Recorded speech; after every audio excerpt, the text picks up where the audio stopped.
the RAF, what apprenticeship opportunities are available? Because we are from the BAME background, we all want to be pilots. I was speaking to my niece yesterday who got her GCSE results on Thursday, and she wants to become a pilot. Every Asian child wants to become a pilot. So what apprenticeship opportunities are available after school, and what routes can they take on to become involved in the RAF?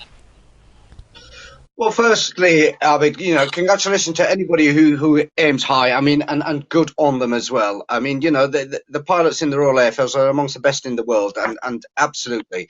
And again, with the Royal Navy and of course the Army do have aviators as well. But let's just concentrate on the apprenticeships. So there are 22 different apprenticeships in the Royal Air Force as we stand at the moment. That can be from someone who wants to be a professional chef right across to electrical engineering on some of the most advanced aircraft in the world. So, to try and pinpoint down one particular trade or 22 of them, I don't think your program is long enough. But what I can say to you, there's a varying degree of qualifications needed. So you don't all have to have, strings of A levels and degrees, electrical engineering degrees, or just so it's right across the board. There are several different qualifications, various amounts of qualifications for that. But before you start any of those, and again, my colleagues have alluded to this, there is the basic training that we all must do to become, Royal Navy airmen, the British soldiers, and of course airmen, and so that again teaches you first aid, military skills, discipline, leadership skills, management skills. This is before you even start your apprenticeships. And then once you've got those, and then again, that is a very For high life, aren't they? standard to deliver. Yeah, and Sorry, these Abby. and these skills and these personal development skills are very important for life anyway, aren't they?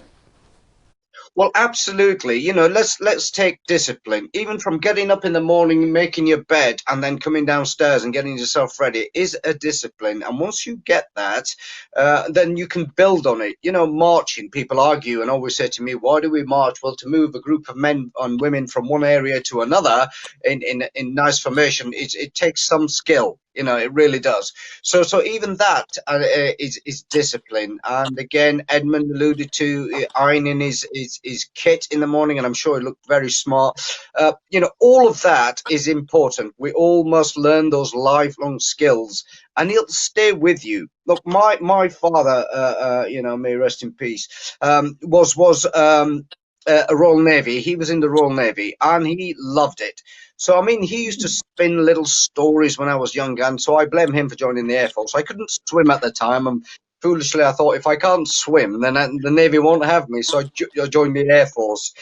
The Army just looked a bit too rough, but I joined the Royal Air Force, and from that it was his idea. He used to stand proud and puff his chest out when he used to talk about the Royal Navy and the things he'd done.